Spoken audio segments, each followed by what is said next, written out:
Hello, ഞാൻ സുപ്രിയ അനീഷ്. ഇന്ന് നമ്മൾ സ്പൈസി ആയിട്ടൊരു ചിക്കൻ്റെ റെസിപ്പി ആയിട്ടാണ് വന്നിരിക്കുന്നത്. ചിക്കൻ കൊണ്ടാട്ടം. ഇത് നല്ലൊരു സ്റ്റാർട്ടറായിട്ടും നെയ്ച്ചോറിൻ്റെ കൂടെയോ ചപ്പാത്തിയുടെ കൂടെയും ഉപയോഗിക്കാവുന്നതാണ്. ഇതിൻ്റെ പ്രധാനപ്പെട്ട ഒരു ഇൻഗ്രീഡിയൻ്റ് എന്ന് പറയുന്നത് ചുവന്നുള്ളിയാണ്. സാധാരണ തന്നെ ചുവന്നുള്ളിയും ചിക്കനും കൂടെ ചേരുമ്പോഴുള്ള ടേസ്റ്റ് എന്താണെന്ന് നിങ്ങൾക്ക് എല്ലാവർക്കും അറിയായിരിക്കും. അപ്പോൾ ഒട്ടും സമയം കളയാതെ ഈ സ്പൈസി ചിക്കൻ കൊണ്ടാട്ടം ഉണ്ടാക്കാം.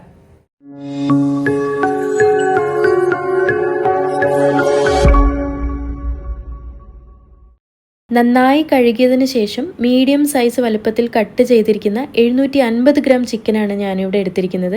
ഇതിലേക്ക് ആദ്യം തന്നെ 1/4 ടീസ്പൂൺ മഞ്ഞൾപ്പൊടിയും 2 ടേബിൾ സ്പൂൺ മുളക് പൊടിയും ചേർക്കുന്നുണ്ട്.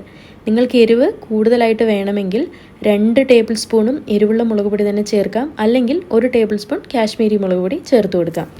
ഇനി ഇതിലേക്ക് ഒരു 1/4 ടീസ്പൂൺ ഗരം മസാലയാണ് ചേർക്കുന്നത്. കൂടെ തന്നെ 1 ടേബിൾ സ്പൂൺ ജിഞ്ചർ ഗാർലിക് പേസ്റ്റും കൂടെ ചേർക്കുന്നുണ്ട്. ഈ സമയത്ത് ചിക്കൻ ആവശ്യമുള്ള ഉപ്പും കൂടെ ചേർത്ത് കൊടുക്കാം. ഞാനിവിടെ ആദ്യം തന്നെ 1.5 ടീസ്പൂൺ ഉപ്പാണ് ചേർക്കുന്നത്. നമ്മൾക്ക് ആവശ്യമെങ്കിൽ പിന്നീട് ചേർക്കാവുന്നതാണ്. ഇനി ഇതിലേക്ക് 1 ടേബിൾ സ്പൂൺ നാരങ്ങയുടെ നീരും കൂടെ ചേർത്ത് കൊടുക്കാം.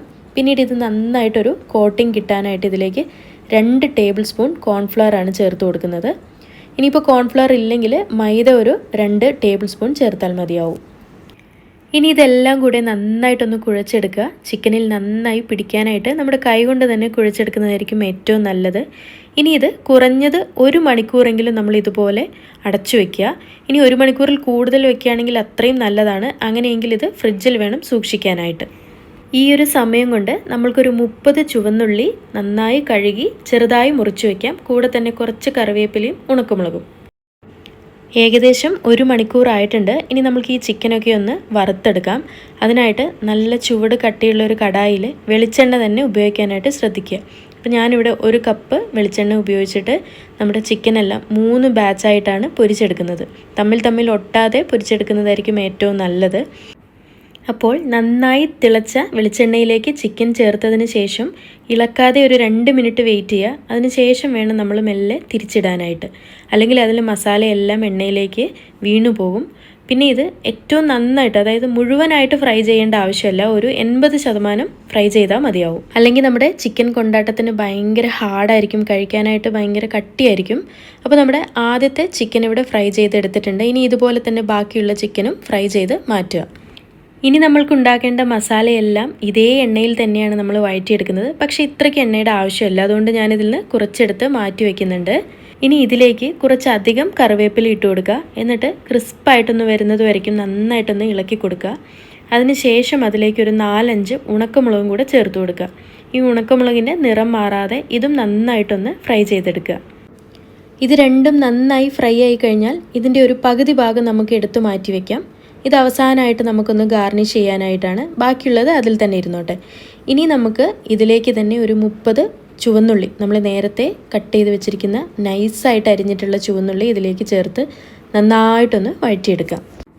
ഒരു 10-15 മിനിറ്റ് നമുക്ക് ഈ ചുവന്നുള്ളി നന്നായിട്ട് വഴറ്റിയെടുക്കേണ്ടി വരും. ഇതിൻ്റെ നിറം മാറിയാൽ മാത്രം പോരാ, ഇതിൻ്റെ ഷേപ്പ്, അതായത് ചുവന്നുള്ളിയാണ് നമ്മൾ ചേർത്തിരിക്കുന്നതെന്നുള്ളത് അറിയാത്ത രീതിയിൽ വേണം നമ്മളിതൊന്ന് വഴറ്റിയെടുക്കാനായിട്ട്. അപ്പോൾ അതിനായിട്ട് കുറച്ചധികം നേരം നമ്മൾ വഴറ്റിയെടുക്കേണ്ടി വരും. ചുവന്നുള്ളി നന്നായി വഴണ്ട് ചെറിയ പൊടികളായിട്ട് മാറുമ്പോഴാണ് അത് ചിക്കനിൽ നന്നായിട്ട് പറ്റിപ്പിടിക്കുക. അപ്പോഴായിരിക്കും നമ്മുടെ ചിക്കൻ കൊണ്ടാട്ടം കഴിക്കാനായിട്ട് നല്ല ടേസ്റ്റ് ഉണ്ടാവുക. ഇപ്പോൾ നമ്മുടെ ചുവന്നുള്ളിയുടെ കളറൊക്കെ മാറിയിട്ടുണ്ട്. ഇനി ഇതിലേക്കൊരു 1 table spoon ginger garlic paste ചേർത്ത് വീണ്ടും നന്നായിട്ടൊന്ന് ഇളക്കി കൊടുക്കുക. ഇപ്പോൾ നമ്മൾ ആദ്യം ചേർത്ത ചുവന്നുള്ളിയുടെ പകുതി ഭാഗമേ ഉള്ളൂ, ബാക്കിയെല്ലാം നന്നായിട്ട് വഴണ്ട് ചുരുങ്ങി വന്നിട്ടുണ്ട്. ഈ സമയത്ത് നമ്മൾക്ക് ഇതിലേക്ക് ആവശ്യത്തിനുള്ള ഉപ്പ് ചേർത്ത് കൊടുക്കുക. കൂടെ തന്നെ കുറച്ച് മുളകും കൂടെ ചേർക്കുന്നുണ്ട്. ഞാനിവിടെ നല്ല എരിവുള്ള മുളക് പൊടി തന്നെയാണ് ചേർക്കുന്നത്. കൂടെ തന്നെ ഒരു 1/4 ടീസ്പൂൺ ഗരം മസാലയും കൂടെ ചേർക്കുന്നുണ്ട്. ഇനി ഇതിൻ്റെ പച്ചമണം മാറുന്നത് വരയ്ക്കും ചെറിയ തീയിലിട്ടതിന് ശേഷം നന്നായിട്ടൊന്ന് വഴറ്റി കൊടുക്കുക. ചേർത്ത് കൊടുത്തിരിക്കുന്ന മസാലയുടെ പച്ചമണം എല്ലാം മാറിയിട്ടുണ്ട്. ഇനി ഇതിലേക്ക് 1 ടേബിൾ സ്പൂൺ ചില്ലി ഫ്ലേക്സും കൂടെ ചേർത്ത് കൊടുക്കണം. ഇത് നിർബന്ധമാണ്. ഇതാണ് നമ്മുടെ ചിക്കൻ കൊണ്ടാട്ടത്തിൻ്റെ മെയിനായിട്ടുള്ളൊരു ഹൈലൈറ്റ്. കൂടെ തന്നെ 2 ടേബിൾ സ്പൂൺ ടൊമാറ്റോ സോസും കൂടെ ചേർത്ത് കൊടുക്കണം. ഇനിയിപ്പോൾ ടൊമാറ്റോ സോസ് ഇല്ലെങ്കിൽ 2 പഴുത്ത തക്കാളി നന്നായിട്ട് വേവിച്ചതിന് ശേഷം കുറച്ച് പഞ്ചസാരയും കൂടെ ചേർത്ത് മിക്സിയിൽ നന്നായിട്ട് അടിച്ചിട്ട് അത് ചേർത്ത് കൊടുത്താൽ മതിയാവും. ഇതെല്ലാം ചേർത്ത് 2 മിനിറ്റ് നന്നായിട്ടൊന്ന് ഇളക്കി കൊടുക്കുക. ചെറുതായിട്ടൊന്ന് കളറ് മാറുന്നത് പോലെ തോന്നും. ഇനി ഈ സമയത്ത് നമ്മൾ ഉപ്പ് ഒന്നുകൂടെ ചെക്ക് ചെയ്യണം. കാരണം ടൊമാറ്റോ സോസിലും ഉപ്പുണ്ടാവും. അതുകൊണ്ടാണ് ആദ്യമേ തന്നെ ഒരുപാട് ചേർക്കാത്തത്. ഇനി ആവശ്യമെങ്കിൽ ഈ സമയത്ത് ചേർത്ത് കൊടുക്കാം. ഇനി ഇതെല്ലാം നന്നായിട്ട് ഇളക്കിയിട്ട് ഇതിലേക്കൊരു 1/4 കപ്പ് ചൂടുവെള്ളം ഒഴിച്ചു കൊടുക്കുക. ചൂടുവെള്ളവും ഈ മസാലയും കൂടെ നന്നായിട്ട് മിക്സ് ചെയ്തതിന് ശേഷം അതൊന്ന് നന്നായിട്ട് തിളയ്ക്കാൻ വെക്കുക. നന്നായിട്ട് തിളച്ച് ആ എണ്ണയൊന്ന് മുകളിൽ പൊങ്ങി വരുന്ന സമയത്ത് നമ്മൾ നേരത്തെ ഫ്രൈ ചെയ്ത് വെച്ചിരിക്കുന്ന ചിക്കൻ ഇതിൻ്റെ കൂടെ ചേർത്ത് നന്നായിട്ടൊന്ന് ഇളക്കി കൊടുക്കുക. ആദ്യമേ തന്നെ 80% നമ്മൾ ചിക്കനെല്ലാം ഫ്രൈ ചെയ്തെടുത്തത്. ഇനി ബാക്കി നമ്മൾ ഇവിടെയാണ് വേവിക്കുന്നത്. നന്നായിട്ടൊരു 2-3 മിനിറ്റ് ഇളക്കി തന്നെ കൊടുക്കണം. വെറുതെ മസാല മിക്സ് ചെയ്തിട്ട് അടച്ചു വെക്കാൻ പാടില്ല. നന്നായിട്ട് ഇളക്കി കൊടുക്കുമ്പോൾ മാത്രമായിരിക്കും ഈ ചിക്കനിൽ ഈ മസാലയെല്ലാം നന്നായിട്ട് പിടിച്ച് നല്ലൊരു ടേസ്റ്റായിട്ട് വരിക. അപ്പോൾ ഞാനിവിടെ 2-3 മിനിറ്റ് കൈ വിടാതെ ഇളക്കി കൊടുത്തിട്ടുണ്ട്. ഇനി ഇതിലേക്ക് കുറച്ചും കൂടെ ഒന്ന് ചില്ലി ഫ്ലേക്സ് ഇട്ട് കൊടുക്കുക. പിന്നെ നമ്മൾ നേരത്തെ ഫ്രൈ ചെയ്ത് മാറ്റി വെച്ചിരിക്കുന്ന കറിവേപ്പിലയും ഉണക്കമുളകും ചേർത്ത് കൊടുക്കുക. ഈ ചിക്കൻ കൊണ്ടാട്ടം ഉണ്ടാക്കുന്നത് കാണുമ്പോൾ തന്നെ ഇതിൻ്റെ ടേസ്റ്റ് എത്രയായിരിക്കുമെന്ന് നിങ്ങൾക്ക് ഊഹിക്കാവുന്നതേ ഉള്ളൂ. പ്രത്യേകിച്ച് നമ്മളിതിൽ ചുവന്നുള്ളിയാണ് ചേർത്തിരിക്കുന്നത്. നോൺ വെജ് വിഭവങ്ങളിൽ ചുവന്നുള്ളി ചേർക്കുമ്പോഴുണ്ടാകുന്ന ടേസ്റ്റിനെ പറ്റി ഞാൻ പ്രത്യേകിച്ച് പറയേണ്ടതില്ലല്ലോ.